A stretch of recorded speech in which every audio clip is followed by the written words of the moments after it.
আরে মিস্টার আবির, এসব আপনি কি করছেন? আপনি আমার হাতটা ছেড়ে দিন, আমার খুব ব্যথা লাগছে। ও, আমি এখন আপনার হাতটা ধরেছি বলে খুব ব্যথা লাগছে, তাই না?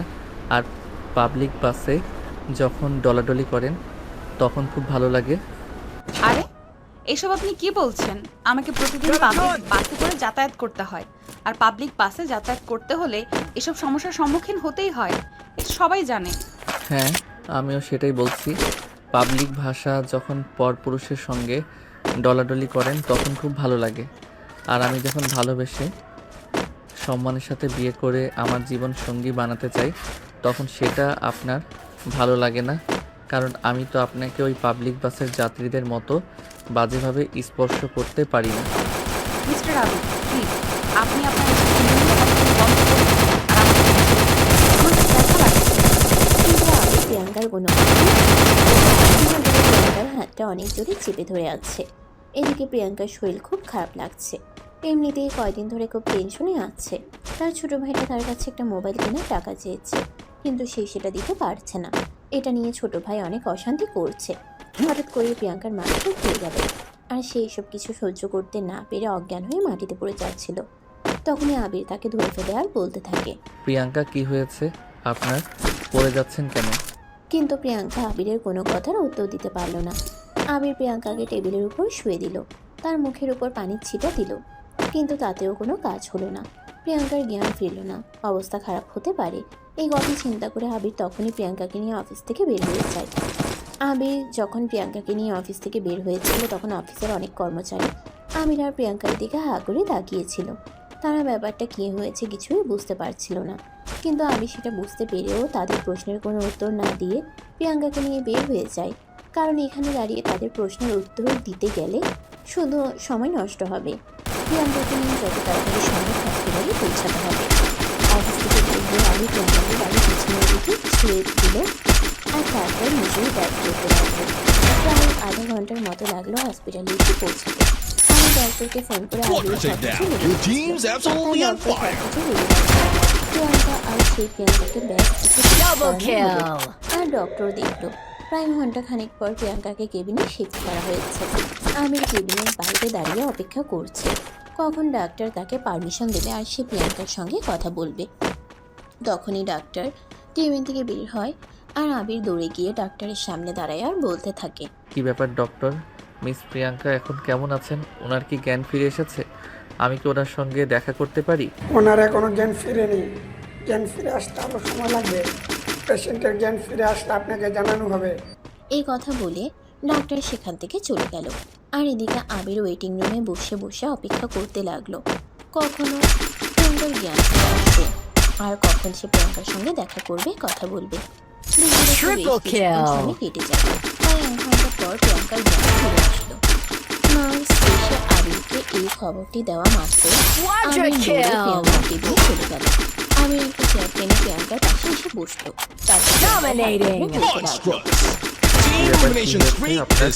এভাবে হঠাৎ করে অজ্ঞান হয়ে পড়লেন কেন? প্রিয়াঙ্কা কিছু বলার চেষ্টা করছিল, কিন্তু তখনই নার্স এসে তাকে থামিয়ে দিল আর আবিরকে বলতে লাগলো, প্লিজ আপনি এক্ষুনি ওনার সাথে কোনো কথা বলার চেষ্টা করবেন না। অন্তত পক্ষে দিন, তারপর না হয় ওনার সঙ্গে এসে কথা বলুন। কিন্তু তাহলে তো খুব ঝামেলা হয়ে যায়, কারণ আমাকে অফিস সামলাতে হবে আর আমি ওনার বাসার ব্যাপারে কোনো কিছু জানি না। কেউ এসে এখানে হসপিটালে থাকবে কিনা তাও জানি না। আপনার চিন্তার কোনো কারণ নেই। আপনি আমাদের হসপিটাল অথরিটির সঙ্গে যোগাযোগ করতে পারেন, তারা নিশ্চয়ই আপনাকে কিছু একটা ব্যবস্থা করে দেবে। হ্যাঁ, আপনি তো একদম ঠিক কথাই বলেছেন। একটা কাজ করুন, আপনি এখানে কিছু সময় অপেক্ষা করুন। আমি ডক্টরের সঙ্গে কথা বলে দেখি কোন নার্সকে ওনার পাশে সার্বক্ষণিক থাকার জন্য পাওয়া যায় কিনা। এই কথা বলে আবির প্রিয়াঙ্কার কেবিন থেকে বের হয়ে বাইরে চলে গেল। আর এদিকে নার্স প্রিয়াঙ্কার পাশে বসে রইল এবং প্রিয়াঙ্কাকে কোনো কথা বলতে নিষেধ করলো। আবির ডক্টরের কেবিনে বসে আছে, ডাক্তারের সঙ্গে কথা বলছে। দেখুন, আমি চাইছিলাম প্রিয়াঙ্কাকে আজকেই ওনার বাড়িতে পাঠিয়ে দিতে, কিন্তু আপনাদের নার্স বলছে প্রিয়াঙ্কাকে নাকি একদিন এখানে রাখতে হবে। হ্যাঁ একদম ভাই, আমি ওনার বেশ কিছু টেস্ট করেছি। ওনার শরীরের অবস্থা খুব একটা ভালো নাই। উনি খুবই মানুষের ডিপ্রেশনে আছে। ডিপ্রেশনে আছেন এবং খাওয়া দাওয়া ঠিক মতো করেন নাই, তাই ওনার এরকম অবস্থা হয়েছে। কিন্তু ডক্টর, আমাকে তো চলে যেতেই হবে, কারণ সকালে আমার অফিস আছে, আর আমি অফিসে না গেলে আমার অফিস সামলাবে কে? তাহলে ওনার বাড়ির লোক কাউকে ফোন দিয়ে বলে দিন এখানে চলে আসতে। সেটা নিয়েই তো ঝামেলায় পড়েছি। ওনার বাড়ির কোনো ফোন নাম্বার আমার কাছে নেই, আর উনি নিজেও ফোন ব্যবহার করেন না। আপনাদের এখান থেকে কি কোনো ব্যবস্থা করা যায় না? হ্যাঁ, সেটা করা যাবে, কিন্তু তার জন্য অতিরিক্ত পেমেন্ট চার্জ হবে। ঠিক আছে, কোনো সমস্যা নেই, যত টাকা লাগুক আমি দেব। টাকা পয়সা নিয়ে আপনি কোনো চিন্তা করবেন না। এই রোগীর ট্রিটমেন্টের জন্য যত টাকা প্রয়োজন সম্পূর্ণ টাকা আমি নিজেই বহন করব। আপনার টাকা পয়সার জন্য ওনার ট্রিটমেন্টের কোনো কমতি রাখবেন না। উনি যেন এটা বুঝতে না পারেন টাকা পয়সার জন্য ওনার ট্রিটমেন্ট ঠিক মতো হয়। ঠিক আছে আবির সাহেব, আপনি কোনো চিন্তা করবেন না, আমরা সব কিছু ঠিক মতো করারই চেষ্টা করব। ঠিক আছে ডক্টর, তাহলে আপনি একজন নার্সকে প্রিয়াঙ্কার সার্বক্ষণিক খোঁজখবর রাখার জন্য পাঠিয়ে দিন, আর আমাকে এখনই চলে যেতে হবে, কারণ অলরেডি রাত 12টার বেশি বেজে গেছে। হ্যাঁ ঠিক আছে, আপনি চলে যান, সব ব্যবস্থা করে দেব, আপনাদের কোনো চিন্তা করতে হবে না। আচ্ছা ঠিক আছে, তাহলে আমি আসছি। আর কোনো সমস্যা হলে আপনি কিন্তু সঙ্গে সঙ্গেই আমাকে ফোন করবেন, যত কাজই থাকুক না কেন আমি সময় মতো চলে আসবো। এই বলে আবির হসপিটাল থেকে বের হয়ে গাড়ি নিয়ে বাসায় চলে আসলো। বাসায় আসতে না আসতেই তার আম্মু বলতে লাগলো, কি ব্যাপার আবির, তোর ফোন অফ কেন? সেই কখন থেকে তোকে ফোন দিচ্ছি কিন্তু রিং হচ্ছেই না। আর এত রাত কেন হলো বাসায় ফিরে আসতে? আম্মু, আসলে আমি একটা ঝামেলায় পড়ে গেছিলাম, তাই আমার আসতে একটু দেরি হলো। বাই দ্য ওয়ে, আমার প্রচণ্ড ক্ষুধা পেয়েছে, আমাকে কিছু খাবার দাও। ঠিক আছে, তুই হাত মুখ ধুয়ে ফ্রেশ হয়ে খাবার টেবিলে বস, আমি এক্ষুনি তোর জন্য খাবার নিয়ে আসছি। এই বলে আবির আম্মু সেখান থেকে উঠে কিচেনে চলে গেলেন খাবার গরম করতে।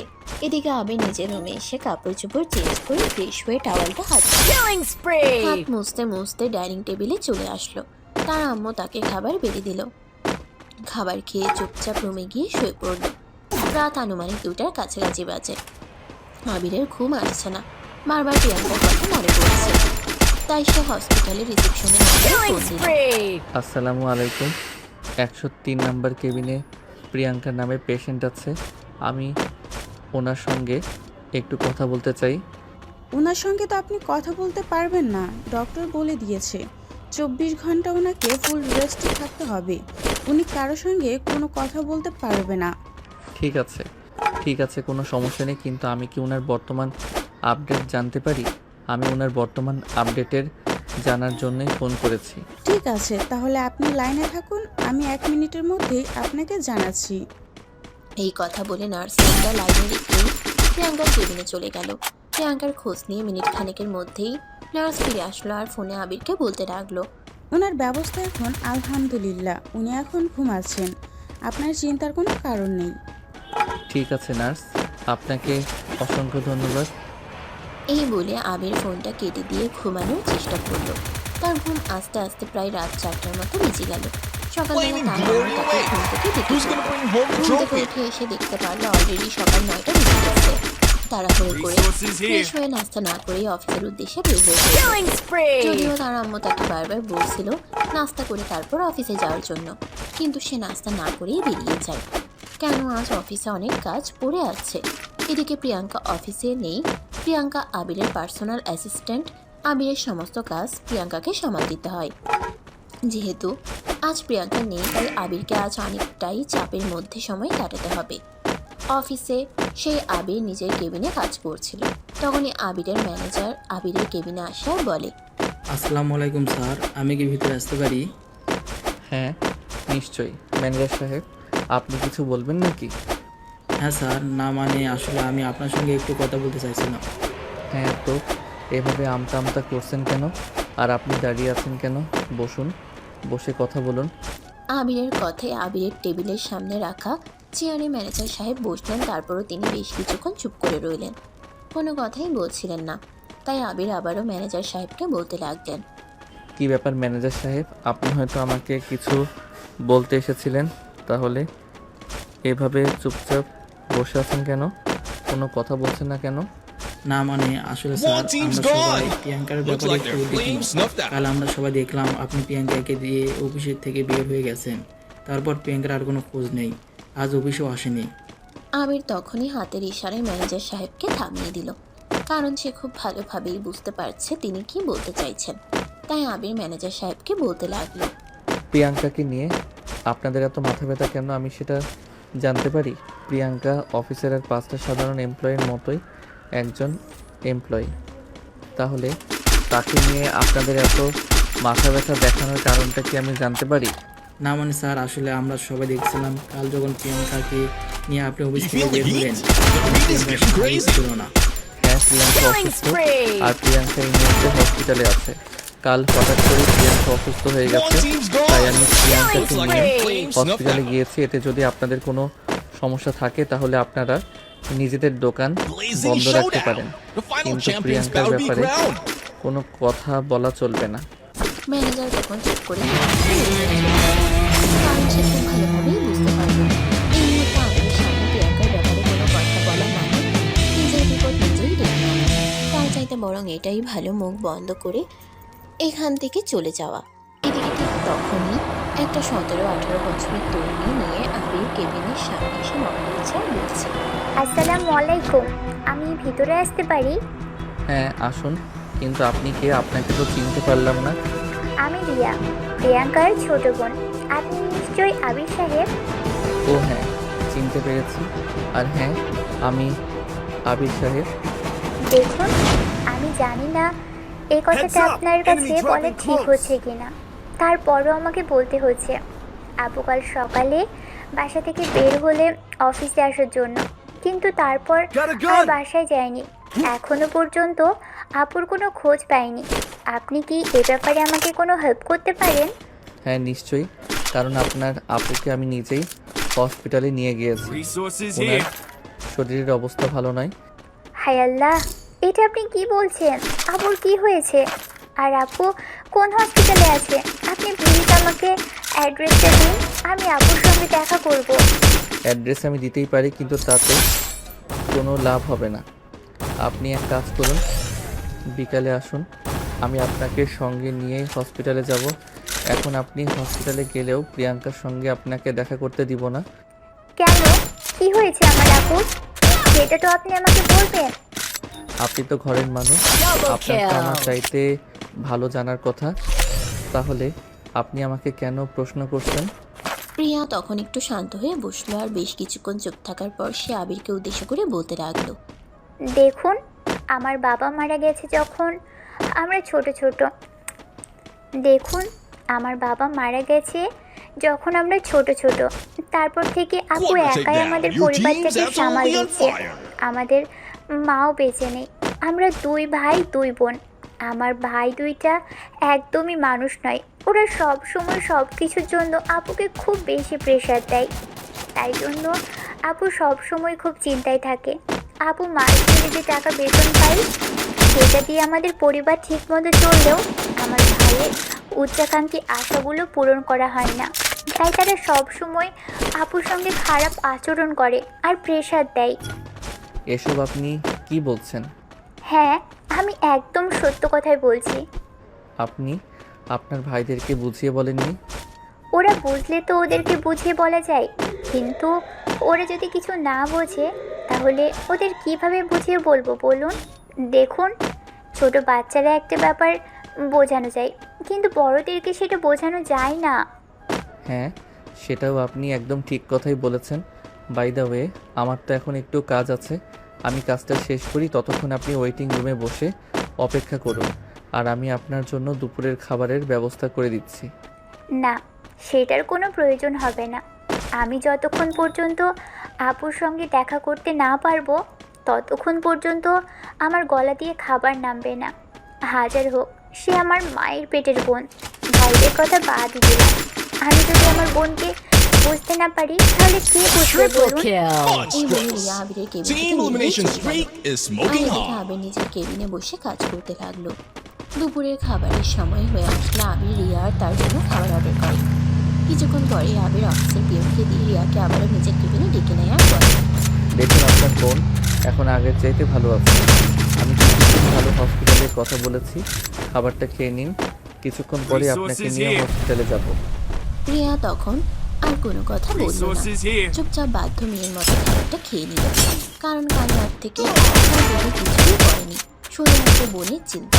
নিজের টেনশন থেকে আবির আর রিয়া দুজনেই অফিস থেকে বের হয়ে রিয়াকে দেখে অফিসের অনেকেই জিজ্ঞাসাসূচক দৃষ্টিতে রিয়ার দিকে তাকিয়েছিল।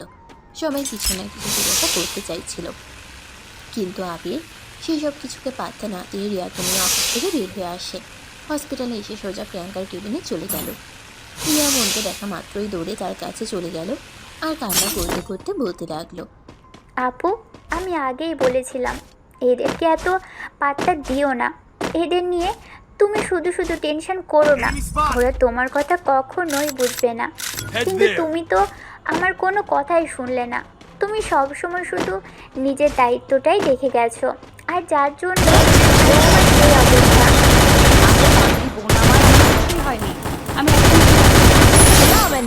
হ্যাঁ, তুমি ঠিকই তো আছো, আর ঠিক আছো বলেই তো তোমাকে আজ 2 দিন ধরে হসপিটালে থাকতে হয়েছে।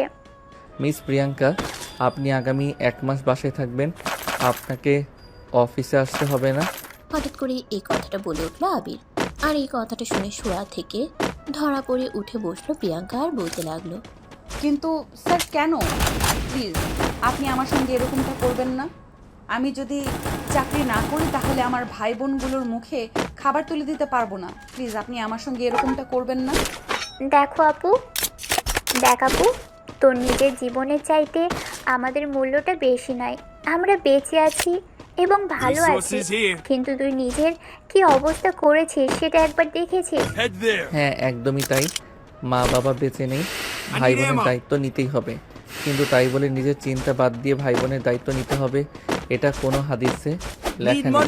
আপনি আগামী 1 মাস বাসায় থাকবেন এবং সম্পূর্ণ বিশ্রাম নেবেন, আর আপনার ফ্যামিলির পুরো দায়িত্ব আমার। আই এম সরি, আমি কারো দয়া বেঁচে থাকতে চাই না। আমি চাই না আমাকে এবং আমার ভাই বোনকে কেউ দয়া দেখাক। আমার মা বাবা মারা গেছে অনেক বছর, এতদিন আমি সবকিছু একা হাতে সামলেছি। আল্লাহ চাইলে এখনো পারবো।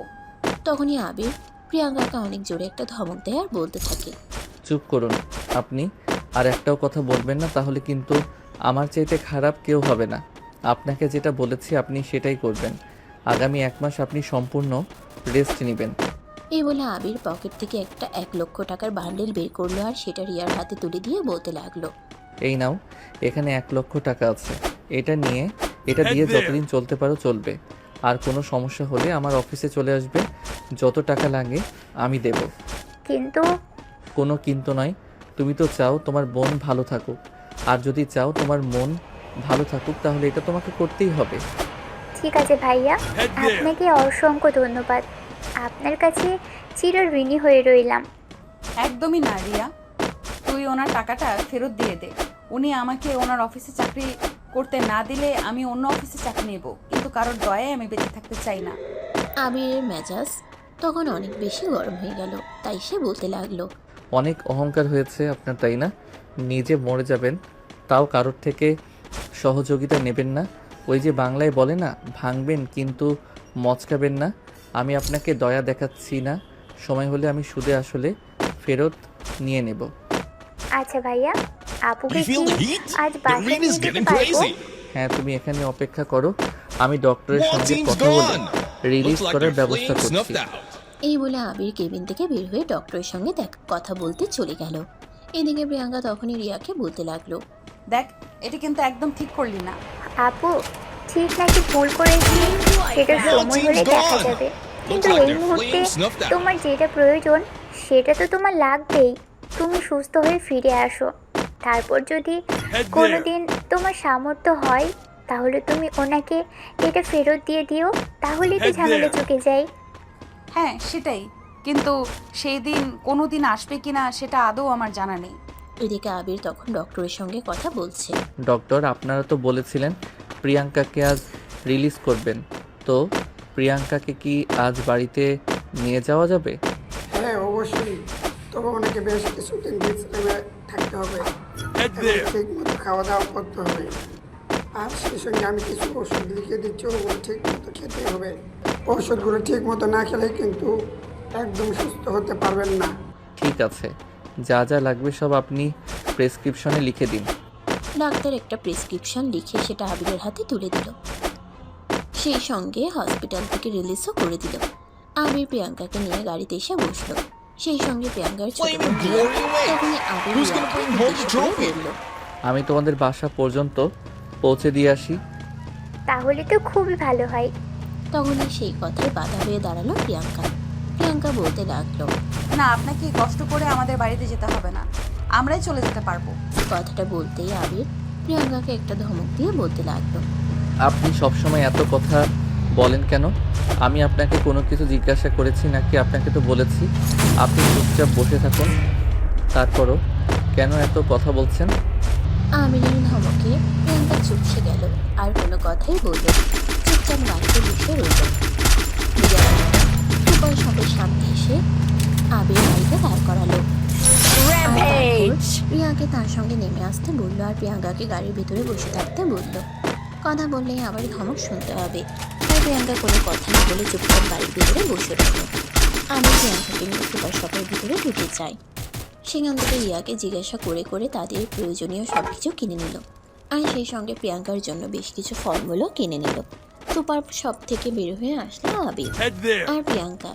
2 হাত ভর্তি ব্যাগ নিয়ে আবির সেগুলো গাড়ির পিছনে রেখে দিল, আর তারপর পাশেই অন্য একটা ফার্মেসি থেকে প্রিয়াঙ্কার সবগুলো ওষুধ নিয়ে নিল। গাড়ি এনে দাঁড় করালো প্রিয়াঙ্কার বাড়ির সামনে। ছোট মতো একটা বিল্ডিং বাড়ি, নিম্ন মধ্যবিত্ত ফ্যামিলি যাকে বলে। গাড়ি থেকে নেমে আবির রিয়াকে বলল প্রিয়াঙ্কাকে নিয়ে ভিতরে চলে যেতে। তারপর আবির নিজেই সমস্ত জিনিসপত্র তাদের ড্রয়িং রুমে এনে রাখলো। প্রিয়াঙ্কা তখন চুপচাপ বসে আছে, কোনো কথাই বলছে না। সব জিনিসপত্র নিয়ে আস্তে আস্তে আবির কিছুটা হাঁপিয়ে গেছে। রিয়া আবিরকে বসতে দেয়, আর তারপর বলে, ভাইয়া, আপনার জন্য কি নিয়ে আসবো? চা না কফি? আপাতত কিছুই লাগবে না, আমি অন্য একদিন আবার আসবো তোমার আপু সুস্থ হলে, তারপর তোমার আপুর হাতে রান্না খাবো। কিন্তু ভাইয়া, সেটা বললে হয় নাকি?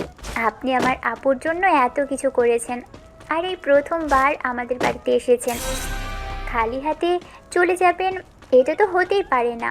আপনি একটু বসুন, আমি আপনার জন্য কফি বানিয়ে আনছি। আবির না করছিল, কিন্তু রিয়া আবিরের কোনো কথাই শুনলো না। তাড়াহুড়ো করে তাদের তিনজনের জন্য কফি বানিয়ে নিয়ে আসলো। আবির, প্রিয়াঙ্কা আর রিয়া তিনজনের ড্রয়িং রুমে বসে কফি খাচ্ছে। তখনই প্রিয়াঙ্কার ছোট 2 ভাই বাড়িতে আসে। প্রিয়াঙ্কাকে দেখেই বলতে থাকে, কি ব্যাপার? ভেবেছিলাম হয়তো কোথাও চলে গেছো, আবার ফিরে আসে যে। রাজের এমন কথা শুনে আবির নিজেকে আর ধরে রাখতে পারল না। ঠাস করে উঠে গিয়ে রাজের পিতালে ঠাস ঠাস করে 2টা চর বসিয়ে দিল, আর তারপর বলতে লাগলো, তোমাদের মতো বেয়াদব ছেলেরা কারো ভাই হতে পারে এটা আমার সত্যি জানা ছিল না। যেই মেয়েটা নিজের চিন্তা না করে তোমাদের চিন্তা করছে, আর সেই মেয়েটাকে এসব নোংরা কথা বলতে রুখতে বাধ্য না তোমাদের। আবিরের এমন আচরণে রাজ অনেকটাই ক্ষিপ্ত হয়ে যায়, আর রেগে গিয়ে চেঁচিয়ে বলতে থাকে, এই জিনিসটা কে আপনি? আর আপনি আমাদের মধ্যে না গলাচ্ছেন কেন? তখনই পাশ থেকে রিয়া বলে, চুপ করে এবার তোরা, অনেক বেয়াদব হয়েছিস, আর কোনো কথা বলবি না। উনি আপুর অফিসের বস, উনি না থাকলে আজ আপুকে আর ফিরে পেতাম না হয়তো। ও তাই বুঝি? তা সম্পর্কটা কি শুধু বস আর এমপ্লয়ি পর্যন্ত এই সীমাবদ্ধ, নাকি অন্য কোনো দিক পর্যন্ত চলে গেছে? প্রিয়াঙ্কা আর নিজেকে সামলাতে পারছে না, একদম কান্না করে দিল। প্রিয়াঙ্কা আর নিজেকে সামলাতে পারছে না, একদম কান্না করে দিল, আর তারপর কান্না করতে করতে বলতে লাগলো, মিস্টার রবিন, প্লিজ, আমি আপনাকে রিকোয়েস্ট করে বলছি, এখান থেকে চলে যান। এখানে দাঁড়িয়ে দাঁড়িয়ে আপনাকে অপমানিত হতে হবে না। আমি চাই না আমার জন্য আপনি আর অপমানিত হন। তোমার বয়ফ্রেন্ডের জন্য বুঝি মায়া লাগে? আর একটাও যদি কথা বলো তাহলে তোমার এমন অবস্থা করব সেটা তুমি কল্পনাও করতে পারবে না। নিজের আপন বোনের নামে এরকম নোংরা কথা বলতে তোমাদের একটু খারাপ লাগে না?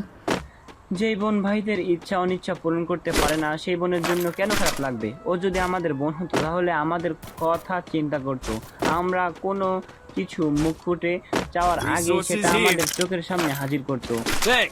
আবির ভাইয়া, আপনি এদের সঙ্গে কথা বলে পারবেন না, এরা কোনো দিনও মানুষ হবে না। আমি চাই না আপনি এখানে থেকে আর অপমানিত হন। প্লিজ আপনি এখান থেকে চলে যান। চলে তো যাবো, তোমার এই দুই ভাইকে বলে দিও যেন আজকের পর আর কখনোই প্রিয়াঙ্কার সঙ্গে খারাপ আচরণ করার দুঃসাহস না দেখায়। তাহলে কিন্তু আমি ওদের এমন অবস্থা করব যেন নিজের জন্ম পরিচয় ভুলে যাবে।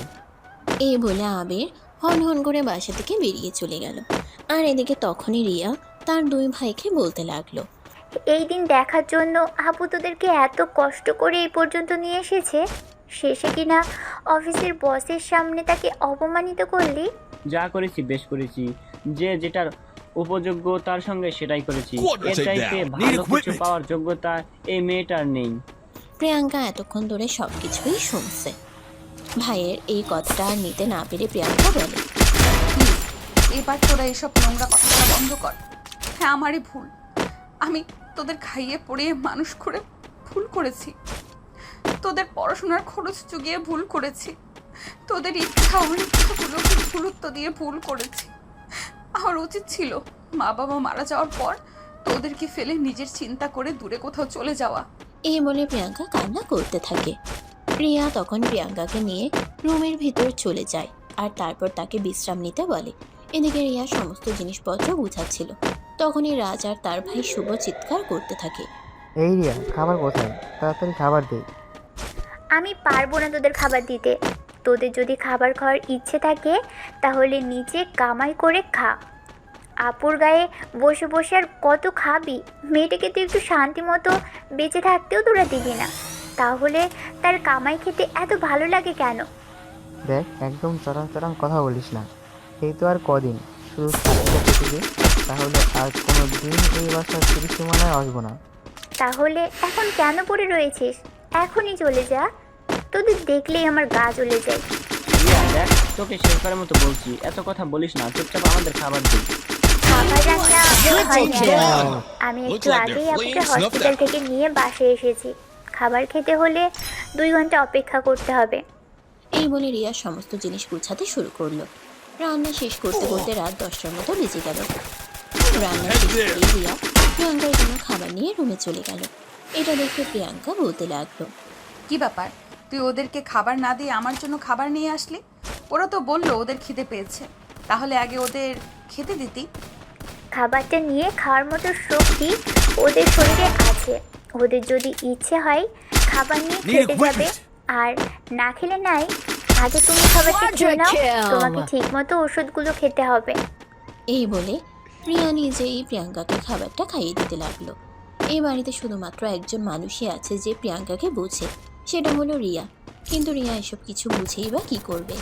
সে সবে মাত্র ইন্টার সেকেন্ড ইয়ারে পড়াশোনা করছে, পাশাপাশি তাদের পাশের বাড়ির 2টা বাচ্চাকে টিউশনি পড়ায়। সেখান থেকে মাসে 3000 টাকা পায়, যেটা তার নিজের হাত খরচের জন্যই লেগে যায়। তাই সে সংসারে কিছুই ডোনেট করতে পারে না। তারপরেও মন হিসেবে প্রিয়াঙ্কাকে যতটা মানসিক সাপোর্ট দেওয়ার প্রয়োজন ততটাই দেয়। আর প্রিয়াঙ্কা এইতেই বোনের উপরে অনেক খুশি। রিয়া প্রিয়াঙ্কাকে খাবার খাইয়ে ওষুধ খাইয়ে তারপর নিজে খাবার খেতে চলে যায়। ডাইনিং টেবিলে এসে দেখে তার 2 ভাই সমস্ত খাবার খেয়ে নিয়েছে। এটা দেখে রিয়া রেগে আগুন হয়ে যায় আর বলতে থাকে, কি রে, তোরা সব খাবার খেয়ে নিলি, তাহলে এখন আমি কি খাবো? আমাদের ক্ষুধা পেয়েছিল তাই খেয়ে নিয়েছি, তুই আবার রান্না করে খেয়ে নি। তোরা জীবনেও ভালো হলি না। এখন রাত 10টা বাজে, এখন আবার আমি রান্না করতে যাব? রান্না না করতে পারলে না খেয়ে থাক, তাহলে সেটা আমাকে বলছিস কেন? সমস্যারে 2 ভাই এই কথা বলে খাবার টেবিল থেকে উঠে চলে গেল। এদিকে রিয়া তখন আর কোনো উপায়ান্তর না পেয়ে একটা নুডলস সিদ্ধ করে ওইটাই কোনো রকমে খেয়ে নিল। আর তারপর সব কিছু গুছিয়ে রেখে ঘুমাতে চলে গেল। এদিকে আবির নিজের রুমে শুয়ে আছে, কিন্তু ঘুমাতে পারছে না। বারবার প্রিয়াঙ্কার কথা মনে পড়ছে। মনে হচ্ছে একবার প্রিয়াঙ্কার সঙ্গে কথা বলে নিতে পারলে একটু ভালো লাগতো, কিন্তু প্রিয়াঙ্কার ছোট বোনের কাছ থেকে তাদের বাড়ির নাম্বারটা আনতে ভুলে গেছে। তাই এখন আর কি করা, কথাটা বলা যাবেই না। এইসব চিন্তা করতে করতে আবির ঘুমিয়ে পড়ল। এরপর কেটে গেল প্রায় 3 দিন। ইতিমধ্যে অফিসের কাছে খুবই ব্যস্ত ছিল আবির, তাই প্রিয়াঙ্কার সঙ্গে আর কথা বলা হয়ে ওঠেনি, এমনকি তার কোনো খোঁজ খবর নিতে পারেনি। তাই সেদিন অফিস শেষ করে একটু আগে ভাগে অফিস থেকে বের হয় আবির। তারপর সেখান থেকে সোজা প্রিয়াঙ্কার বাড়িতে চলে আসে। প্রিয়াঙ্কা আর তার ছোট বোন তখন ড্রয়িং রুমে বসে কিছু একটা নিয়ে আলোচনা করছিল। হঠাৎই আবির সেখানে উপস্থিত হওয়াতে প্রিয়াঙ্কা আর রিয়া দুজনেই কিছুটা চমকে গেল। আবিরকে দেখে প্রিয়াঙ্কা আর রিয়া দুজনেই উঠে দাঁড়ালো। আবির তখন প্রিয়াঙ্কাকে বলতে লাগলো, আরে ব্যস্ত হবার কোনো প্রয়োজন নেই। 3 দিন ধরে আপনার কোনো খোঁজ পাচ্ছিলাম না অফিসার, খুব কাজের চাপে ছিলাম তাই আসতে পারিনি। আমি এখন ঠিক আছি, কালকে অফিসে জয়েন করতে চাই। আবির এই কথাটা শুনে খুবই রেগে গেল আর বলতে লাগলো, আচ্ছা আপনার সমস্যাটা কোথায় সেটা আমাকে খুলে বলুন তো শুনি। আমি তো আপনার সমস্যাটাই বুঝতে পারছি না। যেখানে আমি বললাম এখন আপনার ফ্যামিলির পুরো দায়িত্ব আমার, আপনি শুধু বিশ্রাম করবেন, তাও আপনার এটা ভালো লাগছে না। দেখুন, আমি পরিশ্রমী মানুষ, বাসায় বসে থাকতে পারি না। এদিকে ছোট বোন আমাকে কোনো কাজ করতে দিচ্ছে না, অফিসেও যেতে পারছি না। সব মিলিয়ে আমি একদম হাঁপিয়ে গেছি। কিন্তু আমাকে দুঃখের সঙ্গে জানাতে হচ্ছে আপনি আগামী 1 মাস কোনোভাবেই অফিসে যেতে পারবেন না, আপনাকে বাসায় থাকতে হবে। বাই দ্য ওয়ে রিয়া, তোমার আপু ঠিকঠাক ওষুধগুলো নিচ্ছে তো? হ্যাঁ ভাইয়া, আমি সব কিছুই আপুকে ঠিকঠাক সময় মতো দিয়ে দিচ্ছি। আচ্ছা, আপনারা দুজনে গল্প করুন, আমি আসছি। এই বলে রিয়া সেখান থেকে চলে গেল। আর তাদের দুজনকে কথা বলতে দিলে তখনই আবির উঠে গিয়ে প্রিয়াঙ্কার পাশে বসল আর তার হাত দুটো ধরে বলতে লাগলো, এখন কেমন লাগছে শরীর? আলহামদুলিল্লাহ, অনেকটাই ভালো। এই বলে প্রিয়াঙ্কা আবিরের হাত থেকে নিজের হাতটা ছাড়িয়ে নেওয়ার বৃথা চেষ্টা চালিয়ে যেতে লাগলো। তখনই আবির বলতে লাগলো, কি সমস্যা? এভাবে বাইম মাছের মতো মুচড়ামুচড়ি করতেছি কেন? আমি তো শুধু আপনার হাতটাই ধরেছি। এটা আমার বাড়ি, আর এখানে আমার ভাই বোন সবাই আছে। ওরা দেখে কি ভাববে? আর অন্য কিছু মানে আপনি কি বোঝাতে চাইছেন? কিছু বোঝাতে চাইছি না। আর আপনার ভাই বোনেরা আপনাকে নিয়ে কি ভাববে? আপনি সেই চিন্তা করছেন? যেই ভাই আপনাকে নিয়ে চিন্তা করে না সেই ভাইকে নিয়ে আপনি কেন চিন্তা করছেন? ওরা ছোট মানুষ, ওরা ভুল করতেই পারে, তাই বলে কি আমাকে ভুল করতে হবে? বাই দ্য ওয়ে, আপনি আমার হাতটা ছেড়ে দেন। ছাড়বো না। আপনি কি করবেন করে নিন। প্রিয়াঙ্কা তখন নিজের হাতটা ছাড়ানোর জন্য অনেক চেষ্টা করে, কিন্তু কোনোভাবেই পারে না। আর পারবেই বা কি করে? প্রিয়াঙ্কা একটা মেয়ে আর আমি একটা ছেলে। একটা ছেলে মানুষের শক্তির সঙ্গে কি একটা মেয়ে মানুষ এত সহজেই পেরে ওঠে নাকি? কিছুক্ষণ চেষ্টা করার পর প্রিয়াঙ্কা আবারও বলতে থাকে, মিস্টার আবির, কি হচ্ছে এসব? বললাম তো হাতটা ছেড়ে দিন। কিছু ভাইয়েরা বাসায় আছে, ওরা দেখলে খারাপ কিছু মনে করবে। আবির তখন প্রিয়াঙ্কার হাতটা ছেড়ে দেয়।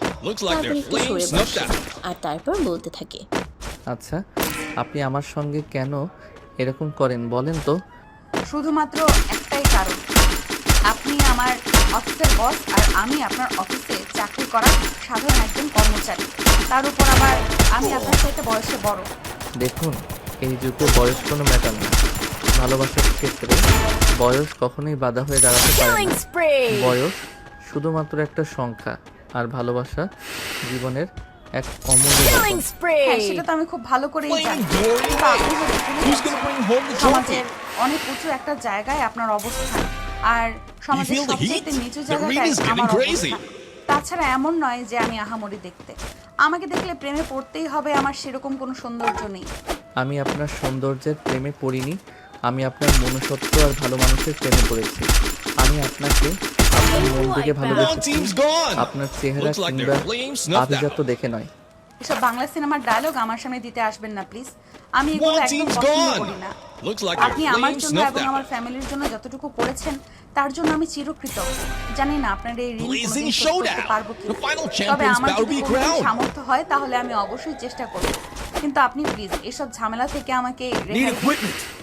দেব না আমি, যতদিন পর্যন্ত আপনি এটা স্বীকার না করবেন যে আমাকেও আপনি ভালোবাসেন আর আমাকে বিয়ে করবেন।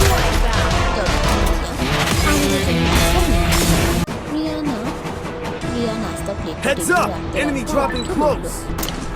আমি আগেই মনে মনে এতে ভেবেছিলাম, তবে ভাইয়া এটা যদি হয় তাহলে খুব ভালো হবে। আমি চাই আপু অনেক সুখী হোক। সেটাই তো তোমার আপুকে বোঝাতে পারছি না। প্লিজ শালিকা, তুমি একটু আমায় সহযোগিতা করো। আপু, তুই এমন কেন যে আকাশের চাঁদ হাতে পাচ্ছিস তাও সেটা নিতে চাইছিস না? আমি হলে তো কবেই লাফাতে লাফাতে বিয়ে করতে চলে যেতাম। তাহলে বসে আছিস কেন? চলে যা, তুই নিজেই ওনাকে বিয়েটা করে নে, তাহলে আমিও এই সব কিছু থেকে মুক্তি পাই। সত্যি বলছি আপু, উনি যদি তোকে ভালো না বাসতো, আমাকে ভালোবাসতো, আর আমাকে এই অফারটা দিত, তাহলে আমি লাফাতে লাফাতে ওনাকে বিয়ে করে চলে যেতাম। শালিকা তুমি আমায় বুঝতে পারবে, কিন্তু তোমার বোন আমাকে এখন বুঝতে পারবে না। প্লিজ শালিকা, তোমার বোনকে একটু বুঝিয়ে দাও। সেখান থেকে চলে গেল। এদিকে রিয়া হাসতে হাসতে সোফায় বসলো আর আবিরের হাতে নাস্তার প্লেটটা এগিয়ে দিয়ে বলতে লাগলো, জানেন ভাইয়া, আমার মনে হয় আপু মনে মনে আপনাকে ভালোবাসে, কিন্তু মুখ ফুটে বলতে পারছে না। সেই 2 বছর ধরে তোমার বোনের পিছন পিছন ঘুরঘুর করছে, কিন্তু তোমার বোন দেখো আমাকে 1 পয়সার মূল্য দিচ্ছে না। হ্যাঁ, সেটা তো দেখতেই পাচ্ছি। তার কারণ কি জানেন? আপু বড়লোক মানুষদের একদম পছন্দ করে না, কারণ আমরা গরিব, আর বড়লোকেরা গরিব মানুষকে অনেক অবহেলা করে। দেখো, টাকা পয়সা নিয়ে আমি কখনোই সেভাবে চিন্তা করি না। আমার জীবনে একজন ভালো মানুষ প্রয়োজন, যে শুধু আমাকে ভালোবাসবে আর তার ভালোবাসা দিয়ে আমাকে পরিপূর্ণ করে দেবে। আমি জানি তোমার বোনই পারবে আমাকে আমার সেই ইচ্ছাটা পূরণ করিয়ে দিতে, কিন্তু তোমার বোন তো আমাকে পাত্তাই দিচ্ছে না। চেষ্টা চালিয়ে যান, আর আমিও আপুর সঙ্গে এ ব্যাপারে কথা বলবো। বাই দ্য ওয়ে, খাবারটা ঠান্ডা হয়ে যাচ্ছে, খেয়ে নিন। আবির তখন খাবারটা খেতে লাগলো। এদিকে রিয়া প্রিয়াঙ্কার সঙ্গে কথা বলতে রুমের ভিতরে আসে। প্রিয়াঙ্কা বারান্দায় দাঁড়িয়ে আকাশের দিকে তাকিয়ে কান্না করছে। পিছন দিকে রিয়া প্রিয়াঙ্কার কাছে হাত রাখে আর বলতে থাকে, আপু, হাতের লক্ষ্মীকে পায়ে ফেলতে হয় না। প্লিজ, তুই ওনাকে মেনে নে, ওনাকে বিয়ে কর, তাহলে জীবনে অনেক সুখী হবি। তুই আমাকে এই কথা বলছিস, একবার সবকিছু ভেবেছিস তো? হ্যাঁ আপু, দেখ, টাকা পয়সা দিয়ে যদি জীবনের সব সুখ কেনা যেত, তাহলে বিল গেটসও হয়তো তার স্ত্রী মেলিন্ডা ফ্রেন্সের সঙ্গে বিবাহ বিচ্ছেদ করতেন না। আর কোনো নারী যদি তার সৌন্দর্য দিয়ে তার স্বামীকে ধরে রাখতে পারতো, তাহলে হয়তো প্রিন্স ডায়ানার স্বামীও দ্বিতীয় বিয়ে করতো না। আর আমাদের দেশের দিকেই তাকিয়ে দেখ না, পরিমণির মতো সুন্দরী মেয়ের স্বামী সংসার করতে পারে না। পূর্ণিমার মতো সুন্দরী রূপবতী নারী কেউ দ্বিতীয় বিয়ে করতে হয়।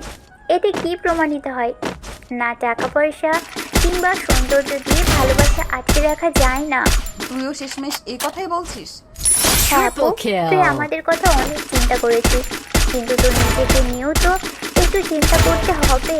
প্লিজ, আমি তোর বোন হিসেবে রিকোয়েস্ট করতে বলছি, তুই ওনার প্রস্তাবে রাজি হয়ে যা, তাহলে তোরও ভালো হবে আর আমাদেরও। আমি ব্যাপারটা নিয়ে ভেবে দেখবো, চিন্তা ভাবনা করে তারপর জানাবো। প্রিয়াঙ্কার এই কথা শুনে রিয়া অনেক খুশি হয় আর হাসতে হাসতে সেখান থেকে চলে গেল। আবির ততক্ষণে খাবার শেষ করে নিয়েছে। রিয়া রুমে আস্তে আস্তে আবিরকে উদ্দেশ্য করে বলতে লাগলো, ভাইয়া, আপনার উদ্দেশ্য হয়তো সফল হতে পারে, আকাশের চাঁদ উকি দেয়। তাই নাকি? তাহলে তো খুবই ভালো।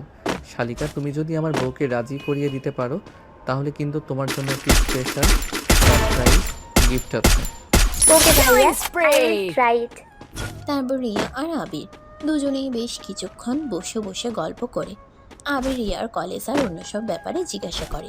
রিয়াও সবকিছু আবিরের সঙ্গে বলতে থাকে। এদিকে দেখতে দেখতে রাত 10টার মতো বেজে গেল। প্রিয়াঙ্কা নিজের হাতে সবার জন্য খাবার তৈরি করলো, কারণ আবির তো সেদিন বলে গেছিল আরেকবার যেদিন আসবে সেদিন প্রিয়াঙ্কার হাতের খাবার খাবে। তাই প্রিয়াঙ্কা আবিরের পছন্দের সব খাবার রান্না করেছে।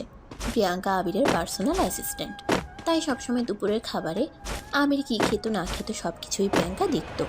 আর সেখান থেকেই মোটামুটি একটা লিস্ট সে তৈরি করে নিয়েছে, কারণ প্রতিদিন দুপুরের খাবারটা আবির অফিসেই খাইত। ডাইনিং টেবিলে সবার জন্য খাবার সাজিয়ে রেখে প্রিয়াঙ্কা সবাইকেই ডাইনিং টেবিলে ডেকে নেয়। আবির আর প্রিয়াঙ্কা খাবার টেবিলে বসলেও শুভ আর রাজ আবিরকে দেখে খাবার টেবিলে আসেনি। প্রিয়াঙ্কা এটা নিয়ে কিছুটা চিন্তিত হলেও প্রিয়াঙ্কা আর আবিরকে উদ্দেশ্য করে বলে, তোমরা দুজনে চুপচাপ বসে খাবারটা খেয়ে নাও, ওদের যখন ক্ষুধা লাগবে ওরা নিজে এসে খেয়ে নেবে। কুকুরের লেজে ঘি মাখাতে হয় না, তাহলে কুকুরের লেজ নিজেকে দামি কিছু মনে করে। আমার মনে হয় ওরা আমার উপর অভিমান করেছে। তোমাকে বললাম না, ওদের যা ইচ্ছে হয় ওরা তাই করুক, তুমি ওদের ব্যাপারে একটুও মাথা ঘামাবে না, ওদেরকে ওদের মতো থাকতে দাও। এই কথা বলে রিয়া প্রিয়াঙ্কা আর আবিরের পাতে খাবার তুলে দিল। আবির খাবার মুখে দিয়ে বলতে লাগলো, আপনি এত ভালো রান্না করতে পারেন, আর এটা তো আমি জানতামই না। হ্যাঁ ভাইয়া, আপু অনেক ভালো রান্না করতে পারে। আপুর হাতের খাবার খেলে মনে হয় আপনি অমৃত খাচ্ছেন। হ্যাঁ, একদমই তাই। খাবারগুলো অনেক মজা হয়েছে। এই বলে আবির খাবার খেতে শুরু করলো। খাবার খাওয়া শেষে আবির ড্রয়িং রুমে সোফায় এসে ধপাস করে বসে পড়লো। করতে লাগলো। আমি মনে হয় জীবনের প্রথমেই এতগুলো খাবার একসঙ্গে খেলাম। এটা কোনো কথা? এতটুকু খাবার তো আপনি জানেন আমি কতটুকু খাবার খাই আর এখন কতটুকু খাবার খেয়েছি, তারপরেও আপনি এই কথা বলছেন? ভাইয়া, আপনি হয়তো জানেন না, ভালোবাসার মানুষের কিছু জিনিস ভালো লাগে, যেমন তাকে পেট ভরে খাওয়াতে পারা। দেখ, তুই কিন্তু ইদানিং বড্ড বেশি ফাজিল হয়ে গেছিস। এমন মাইর দিব সব ফাজলামো বন্ধ করে দিবি। আপনি ওরে বকা দিচ্ছেন কেন? ও তো সত্যি কথাই বলছে। ও কি খারাপ কিছু বলেছে নাকি? আপনারা দুইটাই সমান সমান, একদম ফাজিলের হাড্ডি। শালি দুলাভাই তো এরকম হতেই হবে। প্রিয়াঙ্কা যখন আর কোনো কথা না বলে চুপচাপ সেখান থেকে চলে গেল। আর এদিকে আবির আর রিয়া দুজনেই হাসতে লাগলো। এদিকে দেখতে দেখতে রাত 11:30টার মতো বেজে গেল। তখনই আবির রিয়াকে বলতে লাগলো, শালিকা, রাত তো অনেক হয়ে গেল, আমাকে এবার বাসায় ফিরতে হবে। হ্যাঁ, সেটাই। আমাদের বাসায় তো থাকার মতো এক্সট্রা কোনো রুমও নেই। তা না হলে আপনাকে এখানেই থেকে যেতে বলতাম। কোনো ব্যাপার না, আমাকে নিয়ে তোমার চিন্তা করতে হবে না। আমার বাসায় এখান থেকে বেশি দূরে নয়, আমি চলে যেতে পারবো। আচ্ছা ঠিক আছে ভাইয়া, আবার আসবেন। এই বলে রিয়া আবিরকে বিদায় জানালো। আবির বাসা থেকে বের হয়ে গাড়ি নিয়ে সোজা তার বাসায় চলে আসলো। বাসায় এসে কলিং বেল করে তার আম্মু এসে দরজা খুলে দেয়। কিছুটা বিরক্ত হয়ে তিনি বলেন, তুমি ইদানিং কি শুরু করেছো? আমি তো সেটাই বুঝতে পারছি না। এত রাতে বাসায় কারণটা কি আমি জানতে পারি? আম্মু, আমি কি এখনো ছোট বাচ্চা আছি যে আমাকে 8টার মধ্যেই বাসায় ফিরে আসতে হবে? এর বেশি একটু সময়ও আমি বাইরে কাটাতে পারবো না। আর একটু সময় বাইরে কাটালে সেটার জন্য আমাকে জবাবদিহিতা করতে হবে। আমি সেরকম কিছুই বলিনি, শুধু তোমাকে এটাই বলেছি তুমি এত রাত কেন করছো। আম্মু, আমার অ্যাসিস্ট্যান্ট প্রিয়াঙ্কা অসুস্থ, আমি ওনাকেই দেখতে গিয়েছিলাম। আবিরের এই কথাটা শুনে আবিরের আম্মু বেশ বিরক্ত হয়। আর বিরক্ত হয়েই তিনি বলেন, তোমার অ্যাসিস্ট্যান্ট অসুস্থ, এটার খবর তুমি অন্য কাউকে দিয়ে নেওয়াতে পারতে, তার জন্য তোমাকে ওই অ্যাসিস্ট্যান্টের বাসায় যেতে হবে? আম্মু, তুমি এটা নিয়ে এভাবে রাগ কেন দেখাচ্ছ? আমি সেটাই বুঝতে পারছি না। উনি আমাদের কোম্পানিটাকে আগলে রেখেছেন আর ওনার অসুস্থ, তাই এইটুকু খবর আমি নিতে পারি না। আবিরের আম্মু তখন আর এটা নিয়ে কথা বাড়ালেন না। তিনি কথা ঘুরিয়ে নিয়ে বলতে লাগলেন, হাত মুখ ধুয়ে আসো, খাবার দিচ্ছি। তখনই আবির তার আম্মুকে বলল, আম্মু, আমি ওদের বাসা থেকে খাবার খেয়ে এসেছি। এই কথা শুনে আবিরের আম্মু অনেকটা রেগে গিয়ে বলতে লাগলো, তোমার কি মাথা খারাপ হয়ে গেছে নাকি? আমি সেটাই বুঝতে পারছি না। যেখানে তুমি আমার হাতে রান্না করা আর 5 স্টার কোনো হোটেলের খাবার খাও না, কিনা তুমি একজন সাধারণ এমপ্লয়ের বাসা থেকে খাবার খেয়ে এসেছো। আম্মু, তুমি প্লিজ কাউকে ছোট করে কথা বলো না। এগুলো আমার একদম পছন্দ নয়, সেটা তুমি খুব ভালো করেই জানো। তাই এটাই ভালো হয় যে প্রসঙ্গটা বাদ দাও এবং রুমে গিয়ে ঘুমিয়ে পড়ো। এই কথা বলে আবির সেখানে আর এক মুহূর্ত অপেক্ষা না করে নিজের রুমে চলে আসলো। তারপর বিছানায় শুয়ে ঘুমিয়ে পড়লো। এইভাবেই চলতে থাকে বেশ কিছুদিন। কিন্তু ইদানিং প্রিয়াঙ্কা অফিসে না আসাতে আবির প্রিয়াঙ্কাকে আরও অনেক বেশি মিস করছিল। মানির ফোনে ফোন দিয়েও সেভাবে প্রিয়াঙ্কার সঙ্গে কথা বলতে পারতো না, কারণ বাড়িতে একটাই মাত্র ল্যান্ডলাইন ছিল, যেটা সবাই ব্যবহার করতো। তাই আবির মনে মনে ভাবলো প্রিয়াঙ্কাকে একটা ফোন গিফট করবে। কিন্তু প্রিয়াঙ্কা কি আদৌ সেটা রিসিভ করবে কিনা সেটাই ভাববার বিষয়। যাই হোক, যা হয় পরে দেখা যাবে। এই কথা চিন্তা করে আবির একটা ফোন কিনে প্রিয়াঙ্কার বাড়িতে চলে যায়। আবির প্রিয়াঙ্কার বাড়িতে গিয়ে সোজা প্রিয়াঙ্কার রুমে চলে যায়। প্রিয়াঙ্কা তখন ঘরে কাজ করছিল, তার শরীরে কোনো ওড়না ছিল না। আবিরকে দেখা মাত্রই সে অনেকটাই চমকে যায় আর তাড়াহুড়ো করে আলমারি থেকে একটা ওড়না বের করে কোনো রকমে পেঁচিয়ে নেয়। তারপর আবিরকে ধমক দিয়ে বলতে থাকে, কোনো মেয়ে মানুষের রুমে প্রবেশ করতে হলে অন্তত পক্ষে তার অনুমতি নিতে হয়, এইটুকু কি আপনার জানা নেই নাকি? অবশ্যই জানা আছে, কিন্তু হবু বউয়ের রুমে ঢুকতে গেলে অনুমতি নিতে হয় না, তাই আমি এভাবে হুট করেই চলে এসেছি। আচ্ছা, আপনি এমন কেন? আমি কি একবারও বলেছি আমি আপনাকে বিয়ে করব? কিন্তু আপনার বোন তো আমাকে দুলাভাই হিসেবে মেনে নিয়েছে। তো কি হয়েছে? আপনিও আমাকে নিজের জামাই হিসেবে মেনে নিন, তাহলেই তো সব ঝামেলা চুকে যায়। আর যদি মেনে না নেই তাহলে কি করবেন? বলতেই আবির প্রিয়াঙ্কার দেখে ধীর পায়ে এগোতে থাকে। আবির প্রিয়াঙ্কার দিকে এভাবে এগিয়ে আসছে এটা দেখে প্রিয়াঙ্কা অনেকটাই ভয় পেয়ে যায় আর আবিরকে বলতে থাকে, আরে কি করছেন আপনি? আপনি এভাবে আমার দিকে এগিয়ে আসছেন কেন? প্লিজ আর এগিয়ে আসবেন না। যেখানে আছেন সেখানেই থাকেন। যদি না থাকে You কি feel the করবেন? heat? The heat is getting আমি crazy. সেটাই দেখতে চাই। এই বলে আবির আবারও প্রিয়াঙ্কার দিকে এগোতে থাকে আর প্রিয়াঙ্কা পিছা থেকে সঙ্গে ধাক্কা লেগে One team's gone. Looks like your flame snuffed out. আতশোয়া হয়ে প্রিয়াঙ্কার মুখের কাছে মুখ নিয়ে বলতে থাকে, ভালো যখন বেসেছি বউ তোমাকে Blazing মানাবে। showdown. The আমি final Abir champions Chowdhury. bout to be আমার crowned. কাছে পরাজয় বলতে কিছুই নেই। প্লিজ আপনি এখান থেকে সরে যান। কেউ এসে দেখে নিতে হবে। আর কি হবে, আমি যেটা চাই সেটাই হবে। এই কথা বলে আবির প্রিয়াঙ্কার ঠোঁট দুটো নিজের কপালে নিয়ে ছোট করে চুমু খায় আর তারপর ছেড়ে দেয়। আবির এভাবে প্রিয়াঙ্কার ঠোঁটে চুমু খাওয়াতে প্রিয়াঙ্কা বেশ রেগে যায় আর বলতে থাকে, এটা কিন্তু আপনি খারাপ করলেন। এর জন্য কিন্তু আপনাকে পস্তাতে হবে, আমি বলে দিলাম। কি করবেন, মারবেন আমাকে? মারুন, আমিও তো সেটাই চাই। আপনি আমার উপর রেগে যান, আপনি আমার উপর অধিকার দেখান। তখনই পেছন থেকে রিয়া কাশি দিয়ে বলতে থাকে, দুলা ভাই, আগে আপনাদের বাড়িতে নিয়ে যান, তারপর যা করার তাই কইরেন। তোরা দুজন এখান থেকে যা প্লিজ, Heads up. আমাকে Enemy শান্তি dropping মতো থাকতে দে। close. এই বলে প্রিয়াঙ্কার রুম থেকে বের হয়ে চলে যাচ্ছিল। তখনই তার ছোট ভাই রাজ সেখানে এসে দাঁড়ায় আর বলতে থাকে, ছি, Got a ছি, gun! ছি। আপু তুই এতটা নোংরা, এটা ভাবতেও লজ্জা লাগছে। শেষে কিনা অফিসের বসকে বাসায় নিয়ে সেই সব শুরু করছিস। নিজের ভাইয়ের মুখ থেকে এই কথা শুনে প্রিয়াঙ্কা একদম হতভম্ব হয়ে যায়। ভাই এসব কি বলছে? প্রিয়াঙ্কা সেটাই বুঝতে পারে না।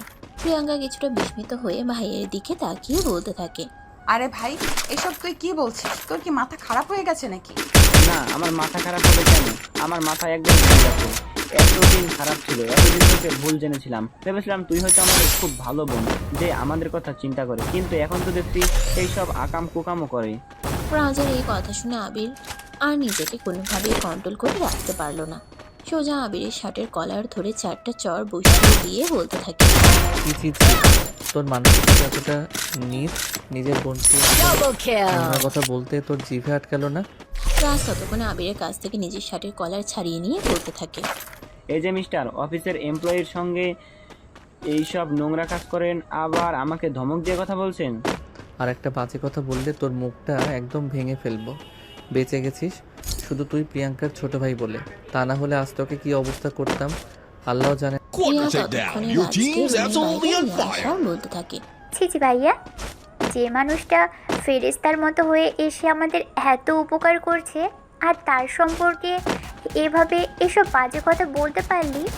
আরে এই মানুষটার কথা বাদই দিলাম। আপু আমাদের নিজের মায়ের পেটের বোন, নিজের কথা চিন্তা না করে সে আমাদের কথা চিন্তা করছে, আর তুই কি না এভাবে এসব নোংরা কথা বলছিস? তো নিজের চোখে যেটা দেখেছি সেটা অবিশ্বাস করবো নাকি? এখন তো আমার এটাই সন্দেহ হচ্ছে, এতদিন ধরে না জানি কি কি করে আসছে। তখন এই রিয়া ধমক দিয়ে রাজকে বলতে থাকে, ভাইয়া একদম চুপ, যা বলেছিস বলেছিস, এইসব নোংরা কথা আর মুখে বলবি না। এখন চুপচাপ এখান থেকে চলে যা। এই বলে রিয়া রাজকে সেখান থেকে পাঠিয়ে দিল আর তারপর আবিরের সামনে এসে বলতে লাগলো, ভাইয়া, ছোট বোন হিসেবে আপনাকে একটা রিকোয়েস্ট করে কথা বলছি। আপনি যদি আপুকে সত্যিই ভালোবাসেন তাহলে প্লিজ আপুকে এখান থেকে নিয়ে যান। আপু এখানে থাকলে কোনোভাবেই সুস্থ হতে পারবে না। এসব মানসিক যন্ত্রণা সহ্য করতে করতে আপু না জানি কোনোদিন ভুল সিদ্ধান্ত নিয়ে বসে। রিয়ার এই কথা শুনে আবির রিয়াকে বলতে থাকে, চিন্তা করো না, প্রিয়াঙ্কাকে বেশি দিন এখানে থাকতে হবে না। আমি আজকেই বাড়িতে গিয়ে আব্বু আম্মুর সঙ্গে ওর ব্যাপারে কথা বলবো, আর যত দ্রুত সম্ভব ওকে আমার বাসায় নিয়ে যাব। আর এই না, এটা তোমার আপুর জন্য নিয়ে আসছিলাম। Monstrous. এই বলে আবির Team elimination streak is smoking hot. Mobile ফোনটা রিয়ার হাতে তুলে দেয় আর তারপর সেখান থেকে বের হয়ে সোজা বাসায় চলে আসে। সেদিন আবিরের আব্বু বাড়িতে ছিল। আবির বাসায় এসে সোজা তার আব্বুর রুমে চলে গেল। তার আব্বু তখন তিনি দেখছিল। আবির রুমে যেতে আবিরের বাবা আবিরকে দেখে বলতে থাকে, কি ব্যাপার বাবা, আজ হঠাৎ আমার রুমে? তুই তো সচরাচর আসিস না। Resources here. আব্বু, আমি তোমার সঙ্গে একটা ইম্পর্টেন্ট ব্যাপারে কথা বলতে চাই। Resources here. হ্যাঁ বাবা, বল না কি বলবি? আব্বু, আমি ঠিক করেছি আমি বিয়ে করব। হ্যাঁ, সেটা তো তোকে কবে থেকেই বলেছিলাম, কিন্তু তুই তো আমার কোনো কথাই শুনলি না। তো মেয়েকে কি পছন্দ করছিস না আমাদের কি পছন্দ করতে হবে? Head there. তখনই আবির প্রিয়াঙ্কার ব্যাপারে সবকিছু তার আব্বুকে খুলে বলে।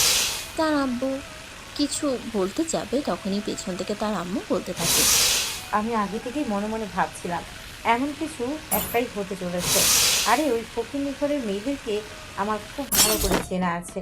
মায়ের মুখ থেকে এমন কথা শুনে আবির বেশ কিছুটা বিরক্ত হয়েই তার মাকে বলতে থাকে, আম্মু এসব তুমি কি বলছো? এসব নোংরা কথা বলতে তোমার রুচিতে বাঁধে না? তুমি তো একজন শিক্ষিত মা।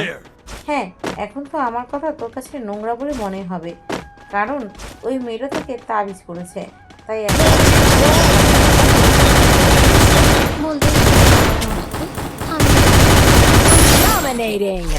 আবিরের আম্মু প্লিজ তুমি থামো, আমাকে কথা বলতে দাও। হ্যাঁ বলো না, তোমাদের যা ইচ্ছে তোমরা তাই করো, আর যা ইচ্ছে তোমরা তাই করো, আমি তোমাদেরকে কিছুই বলবো না। এই বলে আবিরের আম্মু সেখান থেকে চলে গেল। তখনই আবিরের আব্বু আবিরকে বলতে লাগলো, দেখ বাবা, বিয়ে হলো সারা জীবনের একটা বন্ধন। এভাবে হুটহাট করে সিদ্ধান্ত নেওয়া একদম উচিত নয়। তুই যা করবি বলে ভেবেছিস সেই বিষয়ে আরও একবার চিন্তা কর। তারপর যদি তোর মনে হয় যে তুই করলে ভালো হবে তাহলে এটাই কর। আব্বু, আমি এ ব্যাপারে অনেক ভেবেছি, অনেক চিন্তা ভাবনা করে তারপরেই সিদ্ধান্ত নিয়েছি।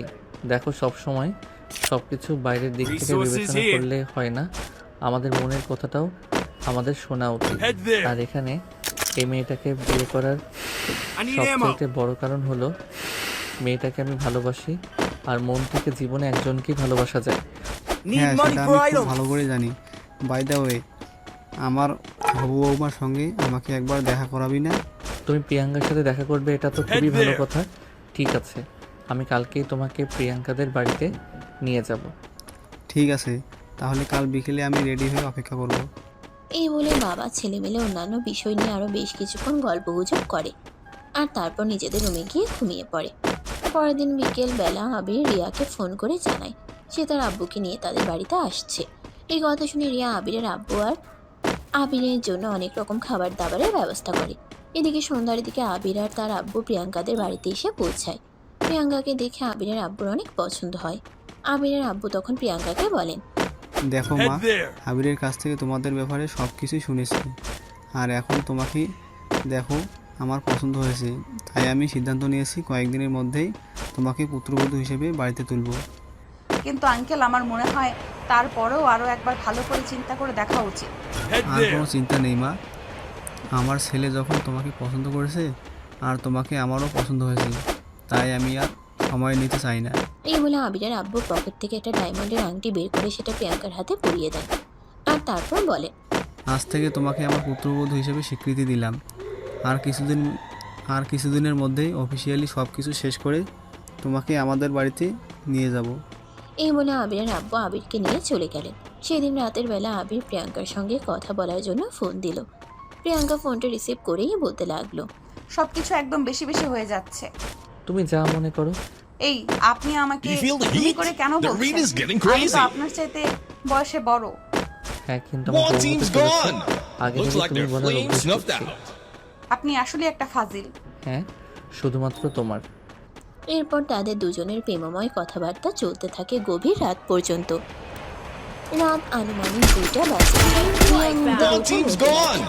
দুলা ভাই, হলো তো এবার ফোনটা রেখে দেন, আপুকে একটু ঘুমোতে দেন, আর আপনি নিজেও ঘুমোন।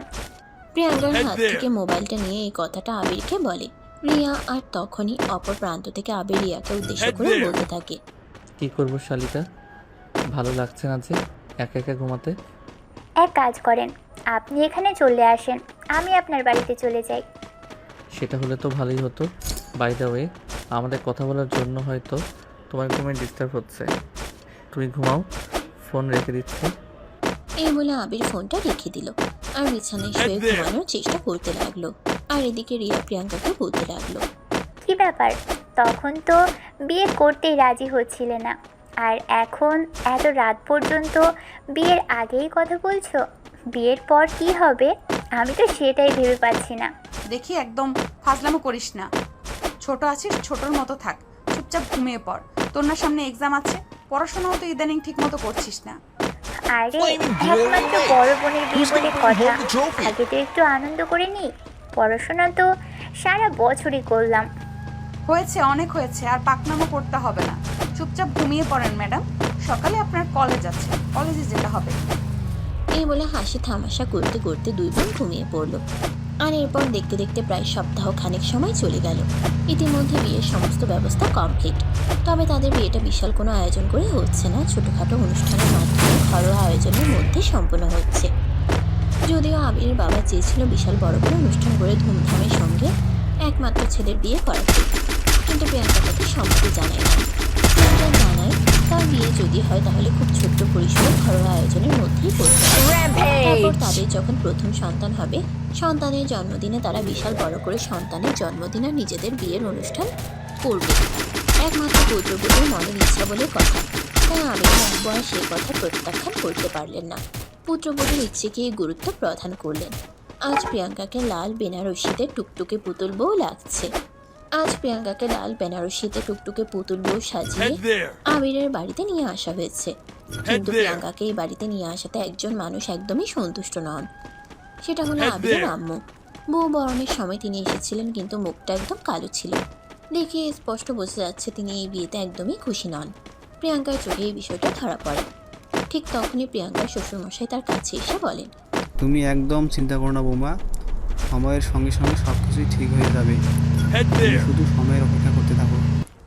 কিন্তু আব্বু, আমার মনে হচ্ছে আম্মু আমাকে একদমই নিতে পারেনি। ওনার চেহারা দেখে সেটা স্পষ্ট বোঝা যাচ্ছে। প্রিয়াঙ্কার শ্বশুর বাবা তখন প্রিয়াঙ্কাকে অনেক বুঝিয়ে সুঝিয়ে আবিরের রুমে পাঠিয়ে দিলেন, আর বাকি বিষয়টা তিনি ম্যানেজ করে নেবেন বললেন। আবিরের কাজিনরা তার জন্য বাসর ঘর সাজিয়ে রেখেছে, ফুলে ফুলে সুন্দর করে সাজিয়েছে। প্রিয়াঙ্কা সেই ফুলের বিছানার উপর বসে আবিরের জন্য অপেক্ষা করছে। প্রায় রাত 12টার মতো হবে, আবির ঘরে আসে। প্রিয়াঙ্কা আবিরকে দেখিয়ে বিছানা থেকে নেমে আসে। আবির দরজাটা বন্ধ করে প্রিয়াঙ্কার সামনে গিয়ে দাঁড়ায়, আর তারপর প্রিয়াঙ্কার হাত দুটো ধরে বলতে থাকে, প্লিজ আমার আম্মুর ব্যবহারে তুমি কিছু মনে করো না। আম্মু তোমাকে পছন্দ করেননি এই কথা ঠিক আছে, কিন্তু আমি ওনার একমাত্র ছেলে। দেখবে সময়ের সঙ্গে সঙ্গে সব কিছু মেনে নিয়েছে। ওনার একমাত্র ছেলের বিয়ে বলে কথা, উনিও তো মনে অনেক আশা নিয়েছিলেন একমাত্র ছেলের বিয়েতে তিনি অনেক আনন্দ করবেন, কিন্তু আপনারা যেটা করলেন সেটা একদমই ঠিক করলেন না। বিয়ে হয়ে গেছে, বাসর ঘরে বসে অপেক্ষা করছে, আর তখনও প্রিয়াঙ্কা আবেগে আপনি আপনি করেই কথা বলছে। এটা দেখে আবির প্রিয়াঙ্কাকে বলে, আরে ম্যাডাম, এখন তুমি আমার বিয়ে করা বউ, এখন আর তুমি আমাকে আপনি আপনি করে বলো না, তাহলে আমার হাতে লাগবে। আমাকে তুমি করে বলো, আমার শুনতেই ভালো লাগে। বাদ দাও, চলো ফ্রেশ হয়ে আসি, উঁচু করে নামাজটা আগে আদায় করে নেই, তারপর বহু বছরের হিসাবটা না হয় তোমার কাছ থেকে সুদে আসলে আদায় করে নেব। কোন হিসাবে কথা বলছেন? আমি তো কিছুই বুঝতে পারছি না। তোমাকে এত কিছু বুঝতে হবে না, Heads up! আমি সব Enemy বুঝিয়ে dropping দেব। close! এই বলে আবির প্রিয়াঙ্কাকে নিয়ে ওয়াশরুমে চলে গেল। তারপর দুজনে ফ্রেশ হয়ে অজু করে একসঙ্গে এসে 2 রাকাত নফল নামাজ আদায় করে নিল। প্রিয়াঙ্কা মোনাজাতে বলল, হে আল্লাহ, আমি জানি না আমি সুখী হতে পারবো কিনা। Got a তুমি তো gun! অন্তর্যামী, তুমি সব কিছুই জানো। তুমি এটাও জানো এই বাড়ির সবাই আমাকে মেনে নিতে পারছে না। আল্লাহ, তুমি আমাকে সব কিছু Head বুঝিয়ে there. নেওয়ার মতো তৌফিক দাও, আমিন। এই বলে প্রিয়াঙ্কা নামাজ শেষ করে জায়নামাজ উঠিয়ে বিছানার পাশে এসে দাঁড়ায়। আর তখনই আবির প্রিয়াঙ্কার হাত ধরে নিজের একটু কাছে টেনে নিয়ে বলতে থাকে, দেখো আমি বুঝতে পারছি তুমি আমার আম্মুকে নিয়ে একটু চিন্তিত আছো, কিন্তু চিন্তা করার কোনো কারণ নেই। দেখবে সময়ের সাথে সাথে সব কিছু ঠিক হয়ে গেছে, আর আমার আম্মু তোমাকে মেনে নিয়েছে। দোয়া কর যেন আমি সবকিছু ঠিকঠাক করে নিতে পারি। সব কিছু তো পরে গোছাবে, আগে আমাকে গুছিয়ে নাও। তোমাকে গোছাবো মানে? Thanks! বলতেই আবির প্রিয়াঙ্কার কোমরে হাত রাখে আর প্রিয়াঙ্কাকে টান দিয়ে নিজের আরো কাছে টেনে নেয়, আর তারপর বলতে থাকে, ওরে আমার গোলমুলো বউটা, তুমি কিছু বুঝতে পারছো না, তাই না? তোমাকে সব বুঝিয়ে দিচ্ছি। বলে আবির প্রিয়াঙ্কাকে টান দিয়ে নিজের বডির উপরে শুয়ে দিল, আর প্রিয়াঙ্কার ঠোঁট দুটো নিজের দখলে নিয়ে ইচ্ছে মতো চুমু খেতে লাগলো। প্রায় 5 মিনিট পর ছাড়ে, আর প্রিয়াঙ্কাও হাঁপাতে হাঁপাতে বসে থাকে। কি দরকার ছিল? আর একটু রাখলেই তো হতো, তাহলে নিঃশ্বাসটা একেবারে বের হয়ে যেত আর আমি সব ঝামেলা থেকে মুক্তি পেয়ে যেতাম। কিন্তু বউ, আমার এত সহজে আমার থেকে ছাড়া পাবে না তুমি। আমি তোমায় খুব জ্বালাবো, আর আমার সব জ্বালাতন সহ্য করেই তোমাকে এখানে থাকতে হবে। Quarter tape এই down! বলে Need আবির equipment! প্রিয়াঙ্কাকে বিছানার উপর শুয়ে দেয়, আর সে নিজে প্রিয়াঙ্কার বুকের উপর শুয়ে পড়ে।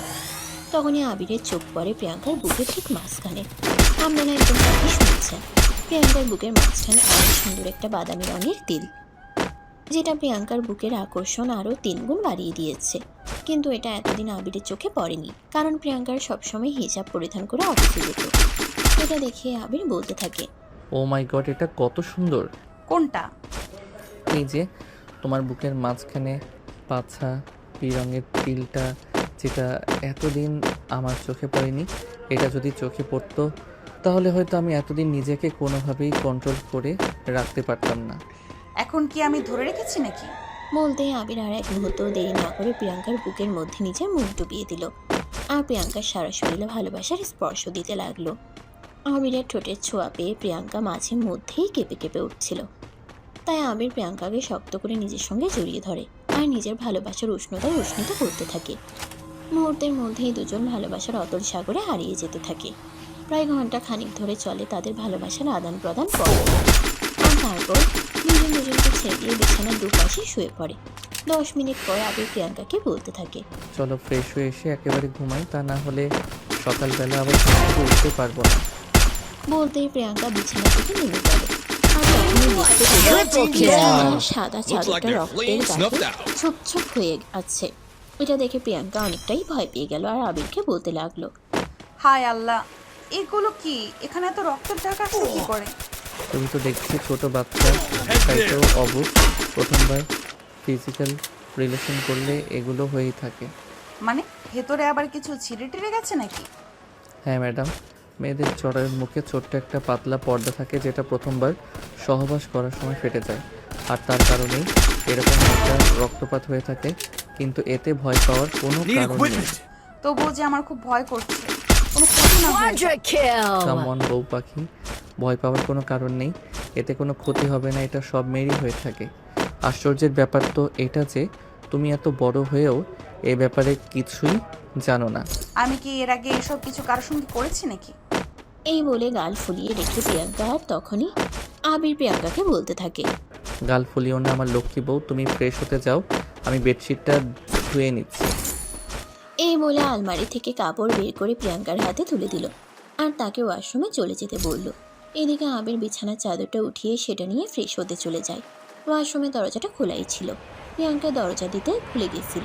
এদিকে সে কাপড় চোপড় খুলে রেখে শাওয়ার নিচ্ছিল। প্রিয়াঙ্কাকে এমন অবস্থায় দেখে আবির আর নিজেকে কোনোভাবেই কন্ট্রোলে রাখতে পারল না। সে নিজেও ওয়াশরুমে ঢুকে গেল আর তখনই প্রিয়াঙ্কাকে ঝাপটে ধরল। এভাবে হঠাৎ করে কেউ পিছন থেকে ঝাপটে ধরায় প্রিয়াঙ্কা অনেকটাই ভয় পেয়ে যায়। চিৎকার দিতে যাবে তখনই আবির পেছন থেকে প্রিয়াঙ্কার মুখটা চেপে ধরে আর প্রিয়াঙ্কার কানের কাছে মুখ নিয়ে বলতে থাকে, এই চিৎকার করে না। আরে তুমি এভাবে হঠাৎ করে আমাকে পেছন থেকে জড়িয়ে ধরলে কেন? কি করব, তোমাকে এই অবস্থা থেকে নিজেকে আর কন্ট্রোল করতে পারছিলাম না। তাই বলে এভাবে হঠাৎ করে ওয়াশরুমে চলে আসবে? আমি তো ভয় পেয়ে গিয়েছিলাম, না জানি ভূত প্রেত এসে ভর করলো। প্রিয়াঙ্কার এই কথা শুনে আবির তো হাসতে হাসতেই শেষ। হাসতে হাসতে বলতে লাগলো, আরে ম্যাডাম, আমি যেখানে আছি সেখানে ভূত প্রেত আসার সাহসও পাবে না, আর সেখানে তুমি আমার লক্ষ্মী মন্তর জানেমান বউ, তোমার দিকে তাকানোর দুঃসাহসও ওই জঙ্গলের ভিতর নেই। এই বলে আবির টান দিয়ে প্রিয়াঙ্কাকে নিজের দিকে ঘুরিয়ে নেয়। প্রিয়াঙ্কার ঠোঁট দুটো একদম ওর কাছে চলে আসে। প্রিয়াঙ্কা অনেক জোরে জোরে নিঃশ্বাস নিতে থাকে আর তখনই আবির তার গলায় কিস করতে থাকে। প্রিয়াঙ্কা নিজেকে ছাড়ানোর চেষ্টা করতে থাকে আর বলতে থাকে, আরে কি করছো? ছেড়ে দাও, আর পারবো না, খুব ব্যথা করছে ওখানে। আর একটু আদর করে নেই, তাহলেই ঠিক হয়ে যাবে। একদম নয়, দেখেছো তো সোজা হয়ে দাঁড়াতে পারছি না। ঠিক আছে জান পাখি, তুমি না দিলে আমি তোমাকে জোর করব না, কারণ তুমি কোনো পতিতালয়ের পতিতা নও, তুমি আমার বিয়ে করা বউ। সারা জীবন তুমি আমার কাছেই থাকবে আর তোমাকে আমি সারা জীবন ভালোবাসতে পারবো। এই বলে আবির প্রিয়াঙ্কাকে ছেড়ে দেয়। প্রিয়াঙ্কা ফ্রেশ হয়ে কাপড় চেঞ্জ করে রুমে চলে আসে। তার কিছুক্ষণ পর আবির রুমে আসে, দেখতে পায় প্রিয়াঙ্কা ড্রেসিং টেবিলের সামনে বসে চুল আঁচড়াচ্ছে। ভেজা চুলে প্রিয়াঙ্কাকে এতটাই সুন্দরী লাগছিল, আবির বারবার বিমোহিত হয়ে পড়ছিল। আবির আস্তে আস্তে প্রিয়াঙ্কার পেছনে গিয়ে দাঁড়ায়। প্রিয়াঙ্কার চুলগুলো নিজের হাত দিয়ে নাড়াচাড়া করতে থাকে। এটা দেখে প্রিয়াঙ্কা বলছে, কি করছো তুমি? সব সময় আমাকে এইভাবে ফাজলামো করতে হবে? যাও তো বিছানায় গিয়ে ঘুমাও। তোমার চুলগুলো অনেক সুন্দর। হয়েছে হয়েছে, আর পাম দিতে হবে না। আমাকে পাম দিয়ে আর কোনো লাভ হবে না, চুপচাপ বিছানায় গিয়ে ঘুমিয়ে পড়ো। আমি বুঝি না তুমি এমন কেন। মেয়ে মানুষ প্রশংসা শুনতে অনেক পছন্দ করে, আর তুমি তার বিপরীত। তুমি ভুল ভাবছো, মেয়ে মানুষ প্রেমিকের কাছ থেকে প্রশংসা শুনতে ভালোবাসে। তাহলে আমি তোমার কি? তখনই প্রিয়াঙ্কা উঠে দাঁড়িয়ে পিছন ফিরে আবিরের কাঁধে নিজের 2 হাত রেখে বলতে থাকে, তুমি আমার স্বামী, আমার লাইসেন্স প্রাপ্ত প্রোডাক্ট। কিন্তু আমি তোমার প্রেমিক হয়ে উঠতে চাই। বউয়ের কাছে তার শখের পুরুষ কখনোই প্রেমিক হয়ে উঠতে পারে না, আর একজন পুরুষের কাছে তার স্ত্রী কখনোই প্রেমিকা হয়ে উঠতে পারে না।